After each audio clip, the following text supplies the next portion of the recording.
Welcome to another episode of the Trusted Advisor podcast and video series powered by the Retail Solutions Providers Association. Our goal on the pod is to accelerate the success of today's and tomorrow's leaders in the retail IT industry. I'm Jim Roddy, back with you again. Thank you so much for joining us. So, as always, the focus of our podcast is leadership. And today we're going to focus on what I think is the overlooked leadership skill of public speaking and public communication. So, to help us, we have brought in an expert. So, our guest today is John Vautier. He's a coach and the VP of Business Development for Vautier Communications, a training and coaching firm that helps professionals improve their speaking skills. John's been a communications coach for 15 years, and he's the co-author of two books, Think as Well as You Speak, An Executive's Guide to Excellence in Public Speaking, and more recently, Mastering Executive Presence. And I can personally vouch for John's skills as a coach. I participated in one of his deep dive Speak as Well as You Think courses about 7 years ago, and I learned a ton. John, it is so great to see you again. Welcome to the Trusted Advisor. Jim, I appreciate you having me on. It's great to reconnect. Yeah, this is excellent. So you and I, this is like the first time we've connected virtually. So I'm glad to be able to do this, and the new technologies here, as we talk about post-COVID, can bring us all together. So that's right. So I want to spend most of our time today discussing your best practice tactics for speakers. But first, I want to hear your thoughts on the concept of what I call enhanced perceived competence. So I say that because speaking well doesn't actually make you smarter about the subject you're presenting on, but it enhances the audience perception of your competence related to that subject. So to me, like, that makes speaking a very important leadership skill, how people perceive you. So I want to get your take on speaking skills greatly enhancing a leader's perceived competence. Yeah, I love the idea, Jim. It's we like to say communication skills, or being an effective communicator, is the single skill in the workplace that will always have a positive impact on those you use the skill with. And so if you remember, I'm gonna rack your brain a little, 7 years ago, but as I opened that course, and I open every course that we run, the executive communication skills courses, asking the question, how do you want your audience to describe you? What are some of those adjectives or adverbs that if people said that about you when you were done talking, you'd say to yourself, okay, that went about as well as it could have gone. Typically, we get responses like confident, engaging, knowledgeable, trustworthy, interactive, fun, comfortable, all the positive words that people would love to be described as. Then I reframe the question and I say, audience, if we were to watch a speaker or listen to a speaker speak about anything, doesn't matter what the content is, but he or she finished, we thanked them, and they left the room. If we went to that same list and we said, did this person come across confident, yes or no? Engaging, yes or no? Approachable, memorable, interactive, whatever those words may have been. People come up with a pretty good, consistent view of yes, they did, or no, they didn't. And I like to dig one layer deeper, and I'll ask, if we said they came across confident or engaging or knowledgeable, what would they have done to make us as an audience feel that way? And that's when you get the really enlightening response of, John, you'd see eye contact from the speaker. You'd see an open body language from the speaker that makes them look confident or makes them look approachable physically. Maybe it's their cadence with their vocal energy, not speaking a mile a minute, making sure you've got inflection so there's emphasis and highs and lows in the voice, minimizing our always fun and friendly non-words, the ums, the uhs, the likes, the you knows. Most of what we see and perceive from speakers happens physically and happens vocally. Now, this isn't discounting the message. As you and I both know, content's important. Based on your audience, based on what your purpose in speaking is, you have to have a well-organized message. But I like to tell people the vehicle for that message getting across ends up being your physical skills and your vocal skills. Those are two things that every speaker has a lot more control over than they might give themselves credit for.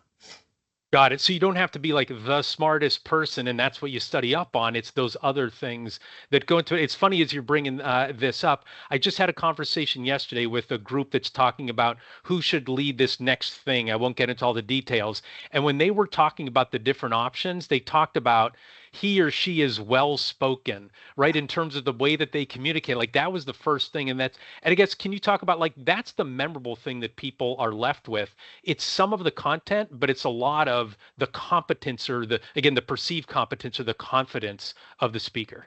Yep. And we like to say it, intangibles, intangibles.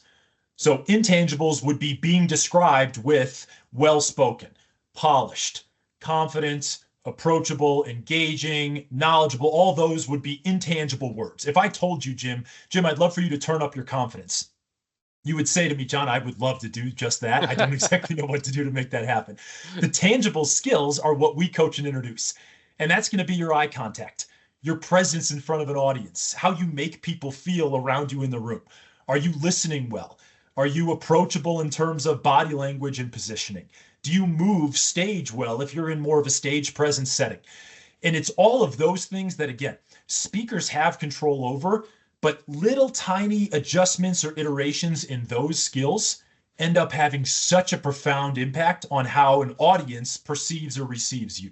And you could have all the accolades in the world. You could have gone to the greatest schooling with the best education, all the letters behind your name on your signature. If you lack some of those genuine people skills, that's when we see speakers find themselves in this state of my functional competency is up here. My ability to communicate or speak well is down here. And I need to make sure that I balance out that right-hand competency that we've all got access to. Does an organization have confidence in your ability to get in front of others and get a message across effectively? I love it. I love it. And that's a perfect segue into our audience, what we're going to be doing for the next 30 or 40 minutes. We're going to ask John to take us through some of the building blocks, the foundational elements of effective speakers. And I want to start first with preparation. So giving an effective presentation, it doesn't start the moment you step in front of the crowd. There's a lot that goes into it, before that actual moment happens. So can you talk about some of the key preparation steps that a speaker needs to take before giving really any almost kind of talk? What are some of the fundamentals that they have to do from a preparation standpoint? Yeah, we always say step one, understand your audience. Depending on the dynamic or the interaction that you are having, call it a presentation if it feels formal, call it a conversation like what you and I are doing now, would consider fairly informal, but you want to understand your audience. And I say this through a couple lenses. What is your purpose in speaking with them? And if you want to make it more simple, ask yourself at the end of this talk, what is the single thing I want my audience or my listeners to know, do, or believe based on what I've said? But this gives us this finish line. And Stephen Covey, if any of our listeners are familiar with Stephen Covey, one of his 7 habits for success is starting with the end in mind. But I use the analogy, if you go out for a run in the morning or at night, if you don't know where you're going to finish, that run can feel stressful because you don't exactly know, do I increase my pace? Do I decrease my pace? Where is this finish line? For the same reason we just had Thanksgiving not long ago, many people partake in turkey challenges or 5K trots. Imagine starting at the beginning of Thanksgiving morning on race line and the race that you're at has not told you the distance. They said, you're going to go for a run today and you'll find out how long it is at some point. That's going to leave a lot of people stressed out thinking, okay, I know my mile pace. I know my 5K pace. I've done a half marathon perhaps. Anything longer than that, it's good luck for me. Yeah. But so knowing your audience is figuring out what is my purpose in speaking and then asking yourself, what framework makes sense?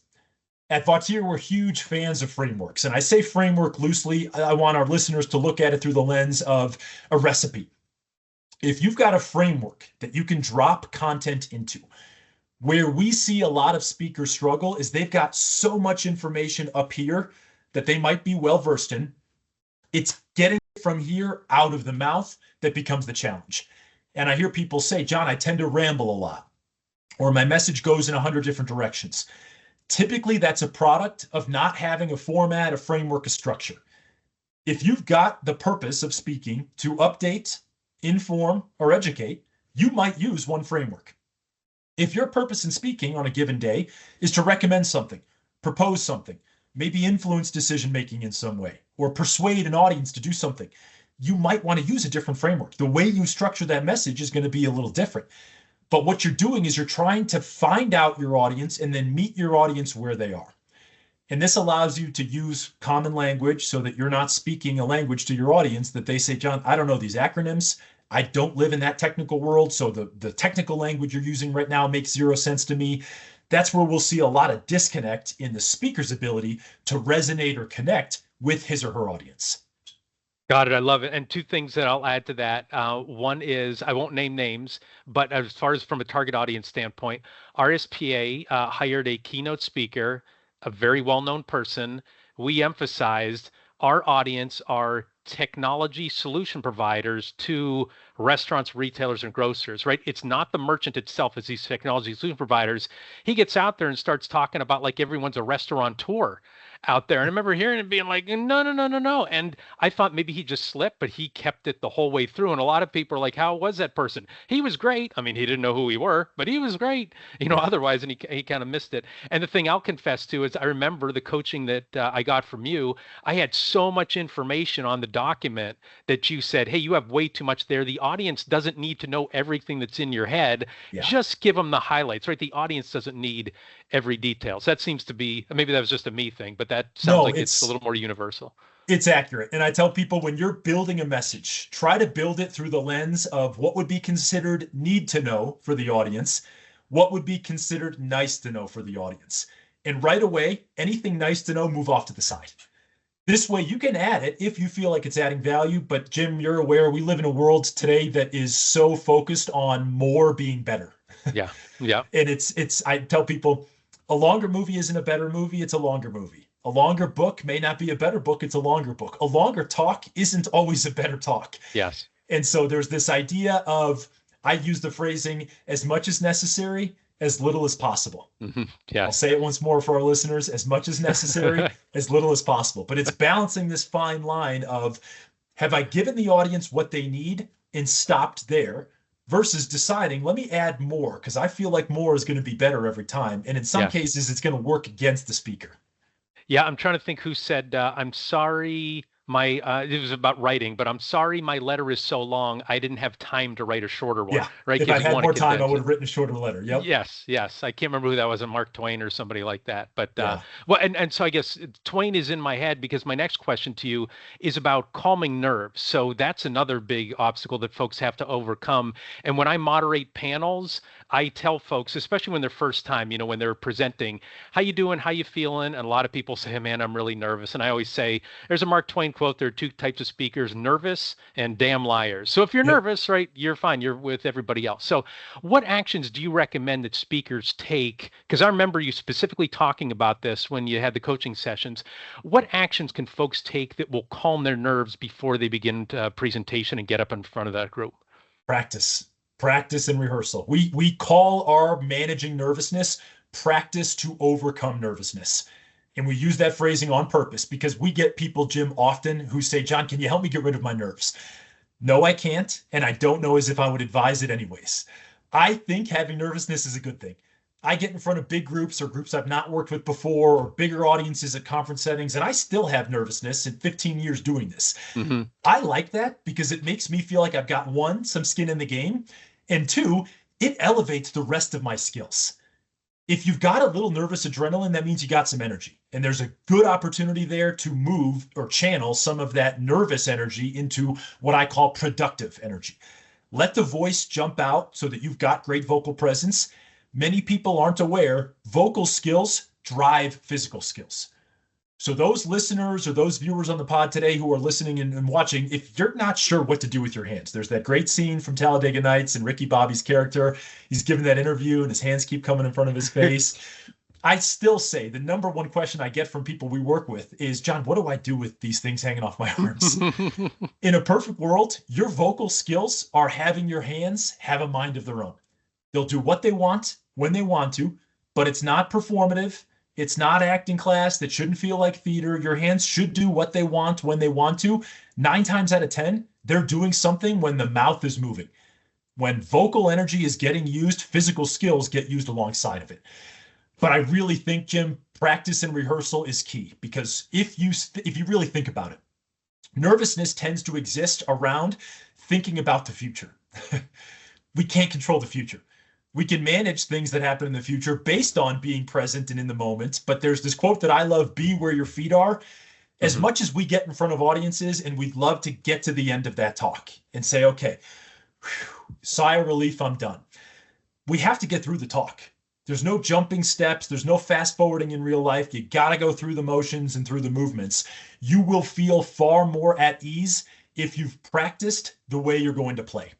This means if you know you're going to give a talk in front of a larger audience on your feet standing, try to get up on your feet in front of a group of family members and give the talk and make believe like the audience that you're getting ready to talk to is that audience sitting in front of you.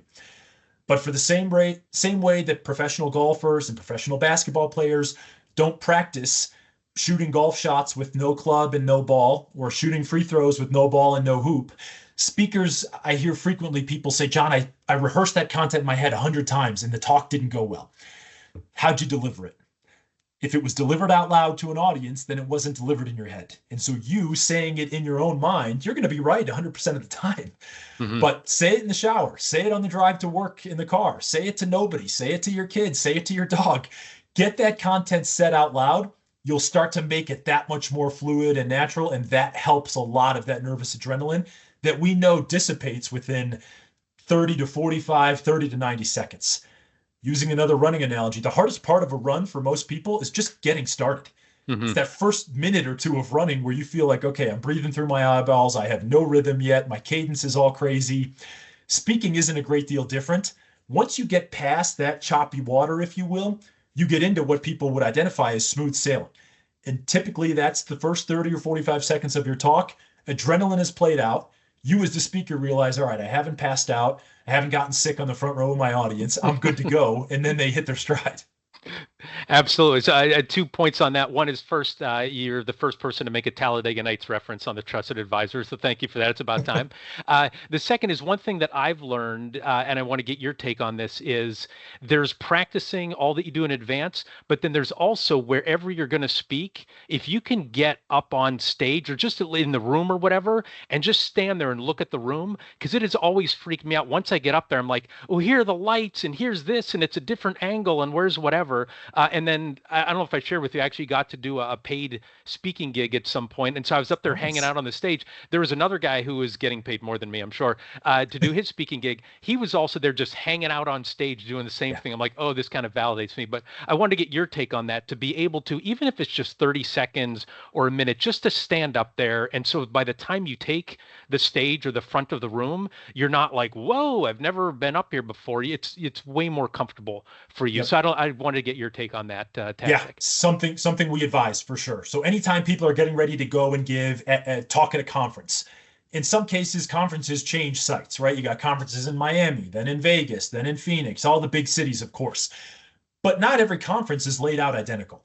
So when I'm coaching folks that are doing those types of scenarios or interactions, I say, get your feet into that environment. Yeah. Even if it's for 5 minutes and the room is totally empty, you get a sense of, okay, here's the stage, here's where the people will be.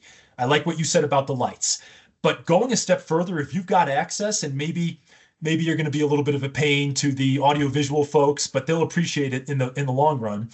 See if you can do a mic check. See if you can stand on stage and say, hey, if I'm talking like this with the lavalier, is this still well heard from speaker system in the back? Yeah. Because I have a very loud voice. I'm not yelling or shouting, but I would say my vocal energy relative to others is on the higher side. That being said, it's common for me when I'm mic'd up, audiovisual turns me down pretty quick. Mm-hmm. They don't need me blaring out of the speaker system, blowing the whole audience out of the water. But someone who's maybe more soft-spoken needs to get turned up. These are little easy things that audiovisual will thank you after the fact, even if you're making a little bit more work for them in the onset. But I do think that goes a long way. There's a reason why professional football players and professional golfers get to the golf course ahead of the tournament. Yeah. Very few people on a 4-day golf tournament show up on Thursday morning and say, I haven't seen this place yet. Where's the bathrooms? Where do I pick up my golf bag? These are things that they've looked at from starting on Monday or Tuesday, getting some practice rounds, looking at the greens. Where is the audience or the patrons going to be? Same is true in speaking. Understand your environment, and things usually work better in your favor.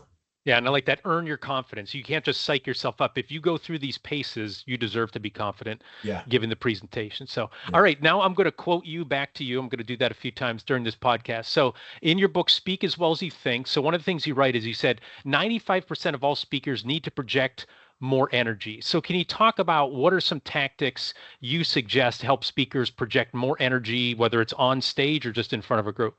Yeah, on stage or in front of a group, volume is key. I made the comment just a few minutes ago, vocal energy drives physical skills.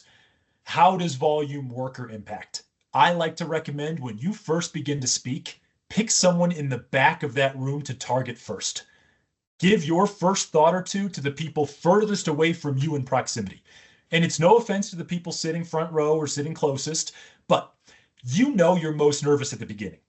Because we know we are most nervous at the beginning of a talk, our vocal energy, if it goes low, one of the nervous tells with speakers, and we've all heard this before, a speaker's voice quivers, it cracks, it shakes. That happens when the volume is low, not when the volume is high. So an easy little trick of the trade is when you first begin to speak, pitch that voice all the way to the back of the room, the back of the conference center, whatever your audience might be, your scenario, but get the voice up early because it helps drive all the rest of those skills from an energy standpoint. Second piece, Jim, an audience expects two things. Doesn't matter what the content is, they expect some level of conviction from you as it relates to the message, some level of enthusiasm from you. So as we dig into that, does John believe in what he's sharing? Number one. And does he like what he's talking about? Because if he doesn't believe in what he's sharing and he doesn't like what he's talking about, that is obvious to an audience right out of the gates. And I hate to call on Bill Stein, Bill, if you're out there listening to this, but from the Ferris Bueller's Day Off, he's the professor in that movie, and it's Bueller, and the Hollywood pans out to the audience, and all the students are falling asleep, distracted. If you as the speaker can't captivate or capture your audience, you're fighting an uphill race, and it's going to be a long talk, regardless of what the content is, regardless of how many people you've got. Energy is something in your control. And it's not me encouraging you to go out and have a 5-hour energy before you give your talk, or make sure you drink that Red Bull before you go on stage. Have true, authentic, genuine, sincere energy. Care a lot about what you're sharing and care about making sure your audience has an excellent experience. Yeah, got it. So enthusiasm, conviction, volume, and pace, right? You can't just be putting people to sleep. Now, the one pace that I see a lot of people do is with their feet, right? I see a lot of people get up on stage and they are just pacing back and forth, almost like, that tiger or leopard at the zoo. But then sometimes you see people just stand in one spot and they never move and they're just kind of frozen there. What guidelines do you give? You talked about what people should do with their hands. What do you recommend that people do with their legs and their feet? What's your recommendation in terms of movement when you're standing up speaking to a group? Yep. It's called purposeful movement. So when we think about purposeful movement, moving with intent. This means if you know the answers to these two questions, where am I going and why am I going there? If you know where you're moving and you know why you're moving there, and we'll just use a stage presence as an example. You're at a conference setting, you've got maybe a monitor or two behind you, big screen that your content or your visuals might be on, and you've got 50 to 1,000 people in your audience. We'll call it a number between there. You might decide on that stage presence, because you've got the room available, at certain points, I might take a step or two towards the right side of the audience. And I say a step or two because, to your point, it's not constant movement. I see constant movement, or I see pacing, as nervous. I see it nervous, and all of a sudden it starts to tell me this person doesn't know what to do physically or doesn't know how to let that energy get released. But ultimately, over the course of a talk, that can look distracting. If my eyes are constantly wandering and following a speaker who has not found a place to stop and position themselves, it gets exhausting for an audience. So I'm the first person to say, I like movement. It's got to be within reason. And I'll also say, Jim, I coach plenty of people who I tell them, if you are not a natural mover, meaning you don't really like to walk in front of an audience, there are no rules that say you have to move your feet. I work with plenty of speakers who are phenomenal, and they keep their feet planted 95% of the talk, and all of their movement is from the waist up. It's facial affect, it's upper body movement, it's hand gestures and physical positioning that way. But generally speaking, their feet really don't move outside of a couple steps left and right or a couple steps front and back. So at the end of the day, it is personal preference, but it is optimal movement in terms of you knowing where you're going and why you're going there. And it's what we call purposeful movement, or moving with a purpose.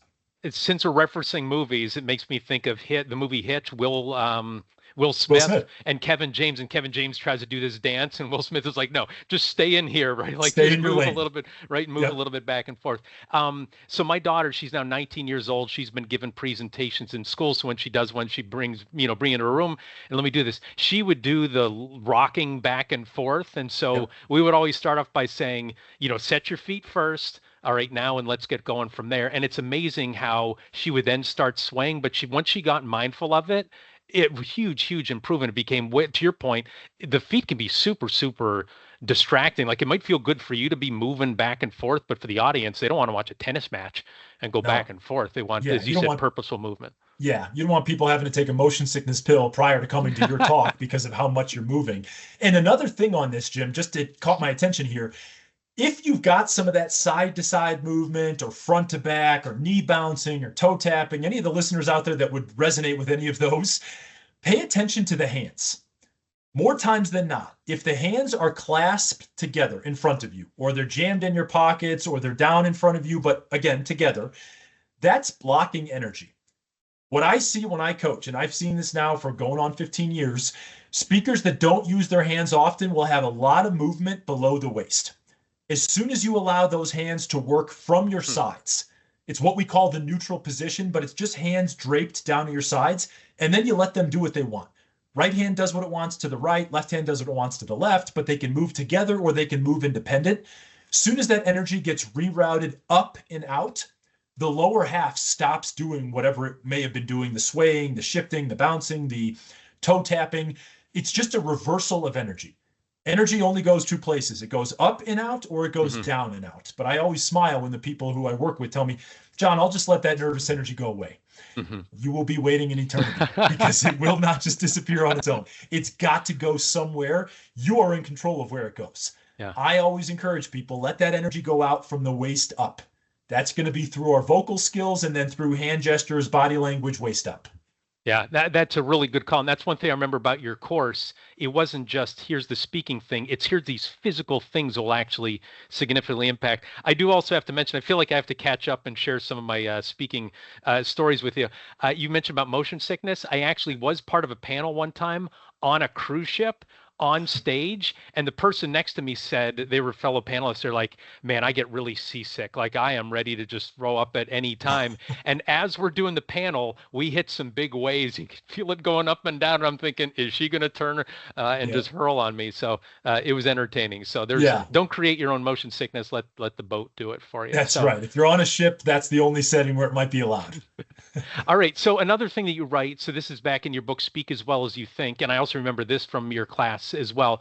You said speakers should make eye contact with their audience, one person at a time. You say, don't dart your eyes restlessly from one audience member to another. So can you talk about that concept? And I believe you called it, but you can correct me if I'm wrong. Was it one person, one thought? Is that what you called it? Talk about that.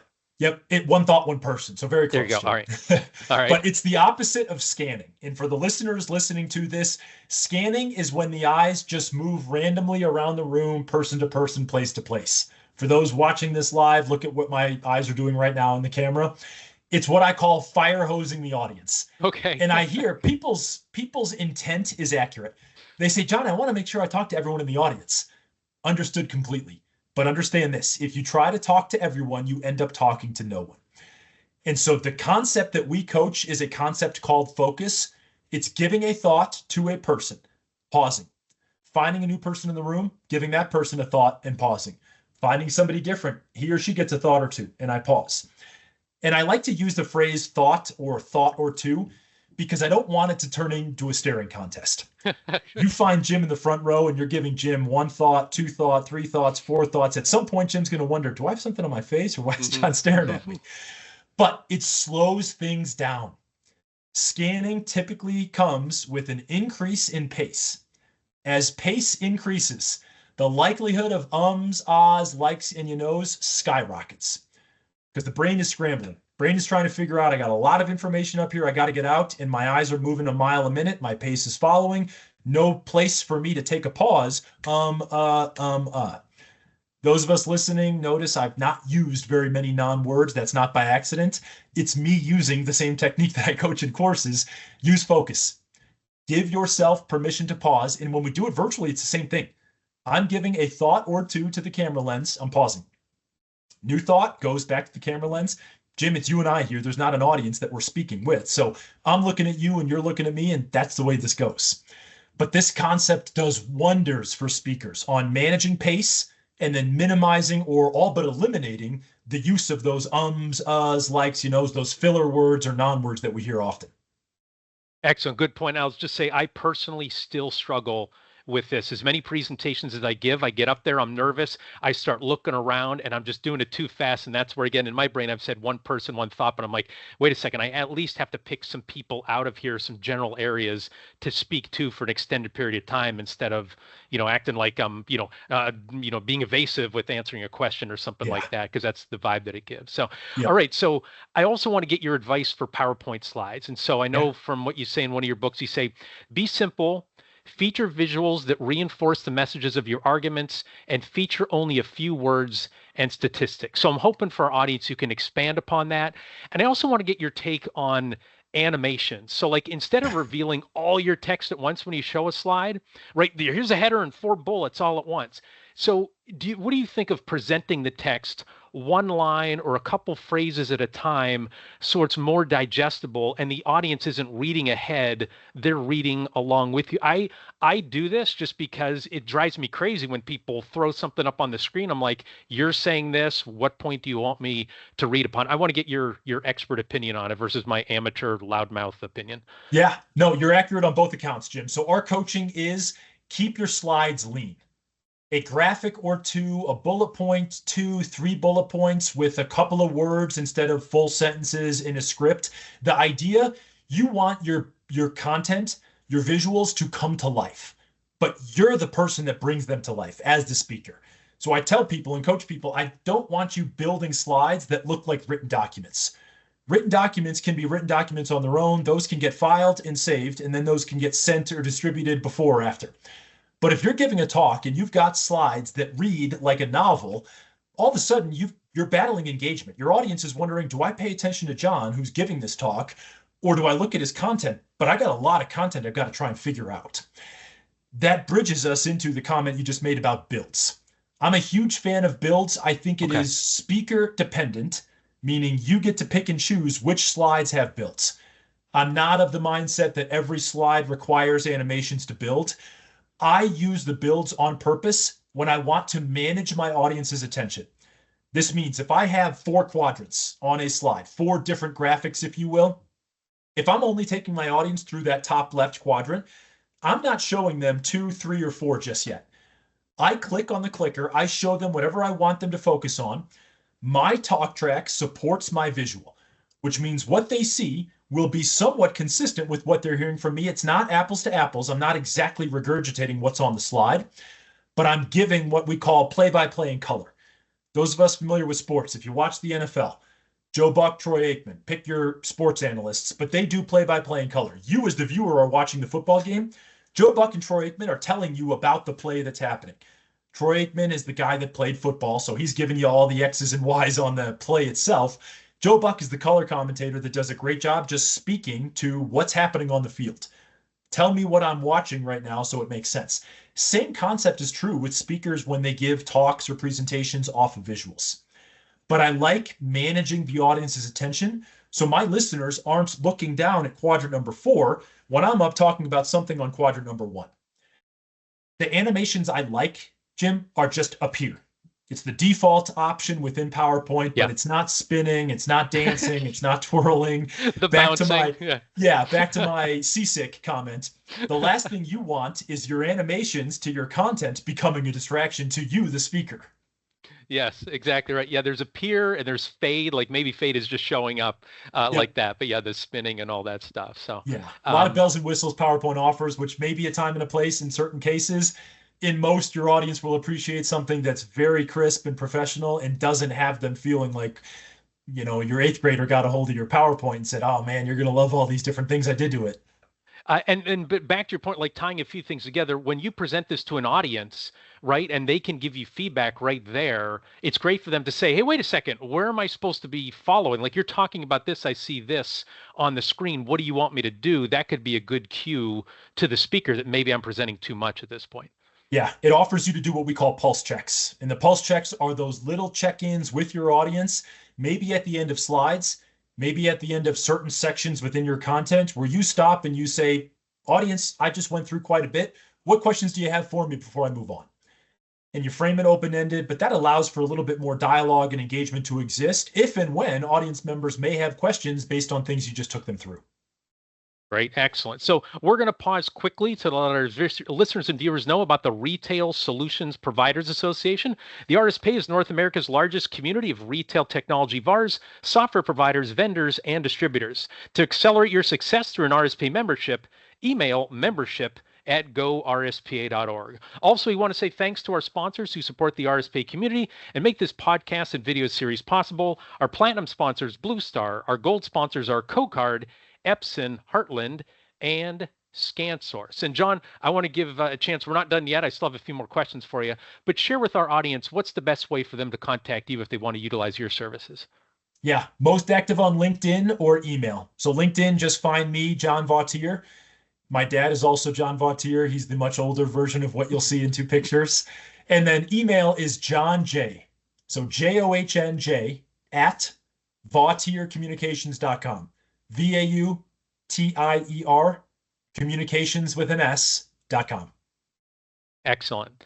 Super. And I have to say, as I've alluded to a couple times, I really benefited from the class that John took a couple years, that I took from him 7 years ago. Though, John, I do have to say, so I was in publishing for 20 years, and I always say you feel extra pressure when you're writing an email to a proofreader of yours. And so, like, I felt extra pressure preparing for this podcast with the speaking coach in terms of, like, what are my hands doing? Am I sitting up straight? Because I remember you gave instructions in that class of, you shouldn't have your hands, like, off the table, like when you're sitting down and presenting like that. Yeah. So a lot of those things are coming back. So maybe I'll watch the test so far, Jim. Well, thank you. I'll watch this afterwards and see how I did on tape. Here, you can evaluate it. There you go. That you recommend. So, all right. So one of your books, again, Mastering Executive Presence, one of the things you say is people don't fall asleep during conversations, but they often do during presentations. So what's your advice for making a presentation conversational and interactive? Yeah, I love where this question comes, Jim, because it ties to the question we just had before we took that break. Most of the time I hear monotonous presentations existing, it's when the content is scripted out. Meaning the slides have bullet points, which I have no problem with bullet points. My issue lies when bullet points are written full sentences, paragraph form. Because what that ends up encouraging the speaker to do is say the bullet point exactly the way it's written. And there's not a lot of energy within that. And so making content conversational, I like to encourage, use keywords, use key phrases, have simple little bullet points, simple graphics, simple visuals that basically trigger you. You look at it and you say, okay, this is what I want to say about blank. But that's how you keep it very conversational. It's just a dialogue.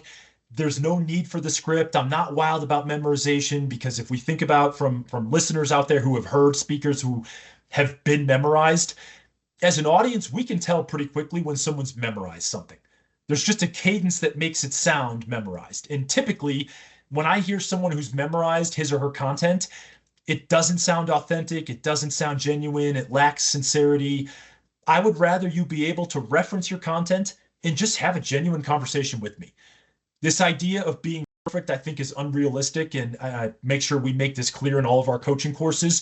You shouldn't be chasing perfection. Instead, chase effectiveness. Don't try to be perfect because it's not going to happen. How can you be your most effective self for your audience and your listeners? One of the easiest ways to do that, keep your content conversational. At the end of the day, people want to hear another human being speak with them conversationally, using simple language, easily understood words and phrases, but you're not getting kudos or a pat on the back for using those $25 Scrabble words that an audience is going to have to pull out their phone and say, wait a second, I got to Google this because I have no idea what that word means.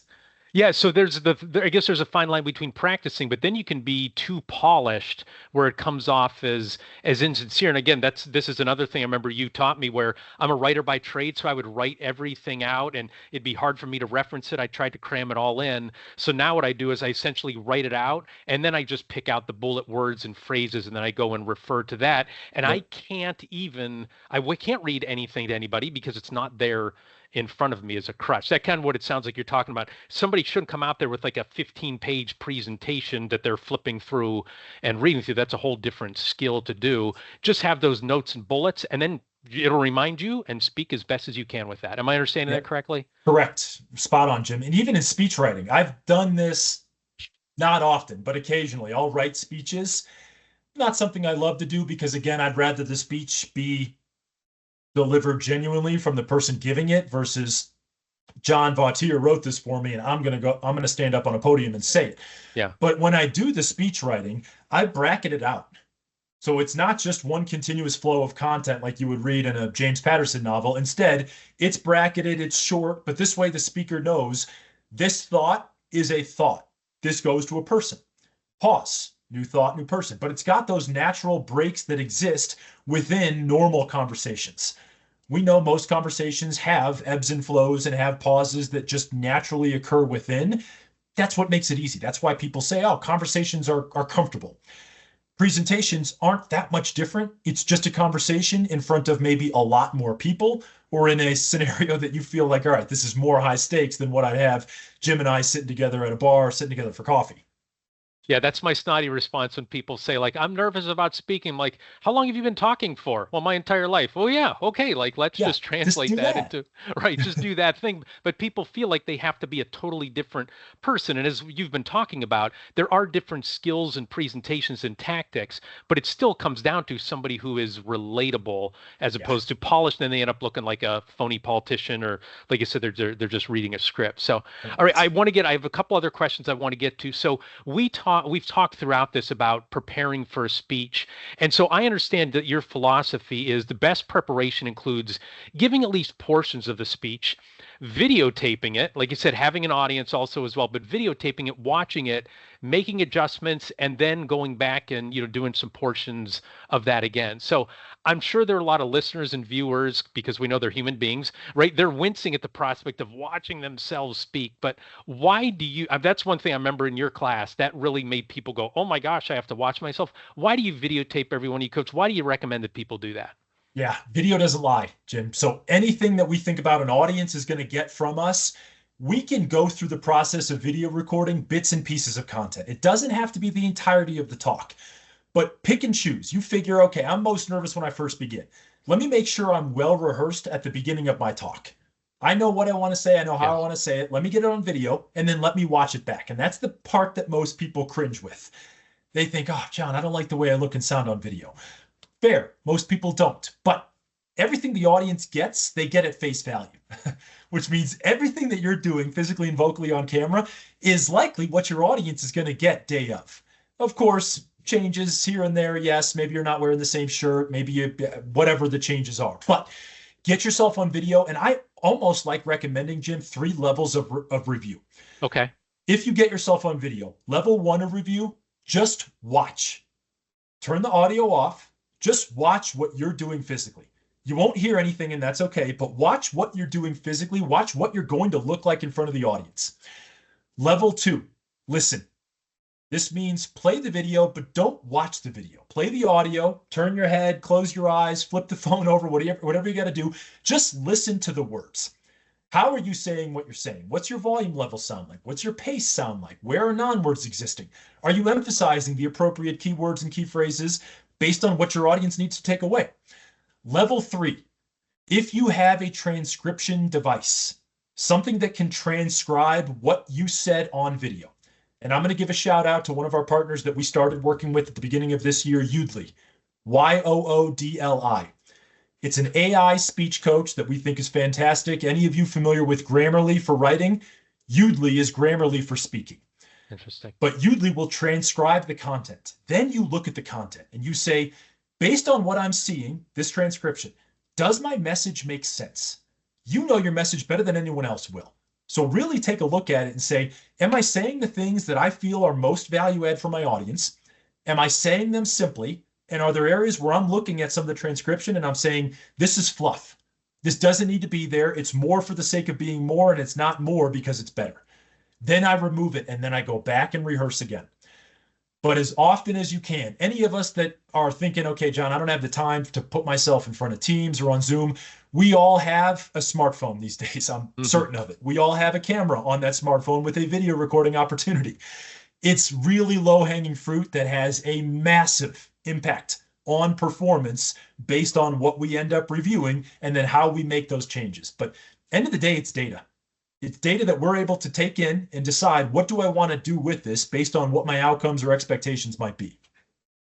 Excellent. And you're not going to get worse by it, right? Like you won't be your own speech coach like an expert like John is, but you'll be able to pick up on some things, like you said, some idiosyncrasies, or like you said, Yep. the fluff that you can say, okay, I don't need to do that. But it's way different because when you're in the moment presenting, you're thinking about a bunch of other things. But when, like you said, Yeah. you put yourself in the audience, there's no substitute for that. Yeah. So It's the same reason pro athletes and any highest level Olympians, highest level musicians, they go to game film.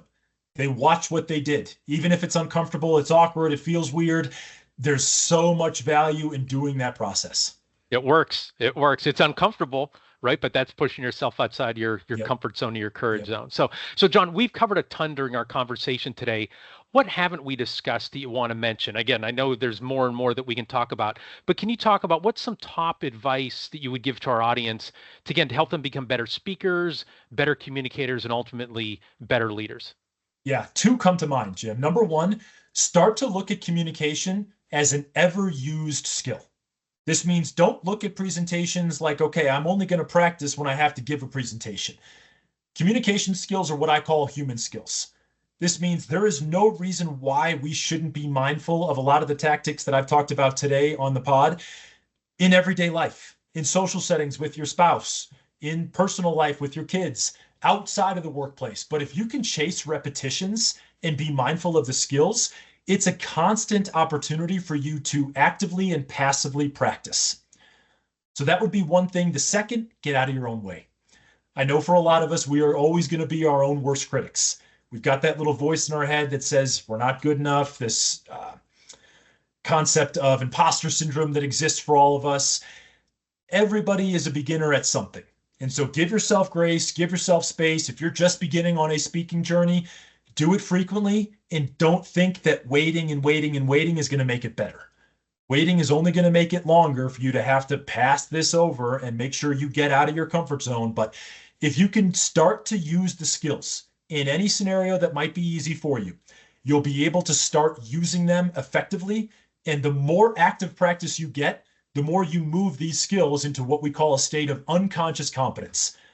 That's where you hear people say so and so is on autopilot. It would be like tying our shoes or riding a bike. For most of us today, if we had to tie our shoes, we don't think about it. We just do it. We've done it 1,000 times. Riding a bike, very similar. Once you've learned how to ride a bike as a kid, you could take 10 years off riding a bike and someone could put a bike in front of you and say, can you ride to the mailbox and back? And you'd say, sure. Speaking is a skill just like that. You can move it into that unconscious competence state. It just takes time, it takes reps, and ideally it takes hopefully an effective coach that you feel trustworthy with and can help you develop the skills. Yeah, it's funny you bring that up because I remember the earliest speaking that I ever did. I used to publish a sports magazine. This is from when I was age 23 to 28. A friend of mine had a sports talk radio show, and so I like delivered the papers to him. He's like, "Hey, why don't you come on and talk about the issue?" And I'm like, "Oh my gosh!" And he puts that microphone down, and then I just remember every time I'd appear as a guest for the first several, like as the commercial and we're about to come back, my heart is just pounding through my chest, and my mouth would get all dry, and I'd be like, "Oh my Yeah. gosh, like this is the worst thing in the world." But over time, you became less conscious of the microphone and everything else, and then I was just talking to him Yeah. and being able to do that. But like you're saying, that takes time, it takes practice, it takes repetition. Yep, it does. And those I think would be the two easiest, most applicable, highest value add, at least right now. For any listeners who are interested in more information, I could talk at length about all of this. I know Jim and I have a short period here, but you want to talk shop, I'm all ears, all things communication skills. Excellent. And John, before we wrap things up, I do want to say, just like personally, a huge thank you for your guidance. Right there's the class that I went through. I kept all the materials from that. I've integrated into a lot of my preparation for whenever I present, the books as well. And then I subscribe to the podcast. I get your newsletter, so it's still that regular reminder. And I'll just share one story with you. A colleague and I had to present at one of our vendor partner conferences, and they were having all sorts of vendors presenting. So she and I went through all the paces in terms of what we should do. It was 2 of us presenting. We had PowerPoints and everything like that. We followed your principles, and we thought we did fine. Right afterwards, and all these other vendors presented, we get back to our table, and a guy comes over and says, "You guys have your blank together. He said, can you teach these other people how to do this? And we were like, we didn't feel like we did anything special, but we followed what you had talked about making it conversational, digestible, not overwhelming people with stuff. So, and that's why we brought you on today. Again, I really, thanks for your time here. Thanks for being able to teach our members, and hopefully some of them will connect with you and talk one-on-one. Fantastic. Jim, I appreciate you giving me the chance to be a guest on this. Thank you. My pleasure. Well, that does it for this episode of The Trusted Advisor. If you enjoyed our discussion, be sure to subscribe to the RSPA YouTube channel and the Trusted Advisor podcast so you never miss an episode. Before we go, big thanks again to John Vautier for sharing his wisdom with us today. Thanks also to RSPA Marketing Director Chris Arnold for his production work, Joseph McDade for our music, and last but not least, thanks so much to you for listening. Our goal at the RSPA is to accelerate the success of our members in the retail technology ecosystem by providing knowledge and connections. For more information, please visit our website at gorspa.org. Thanks for listening, and goodbye, everybody.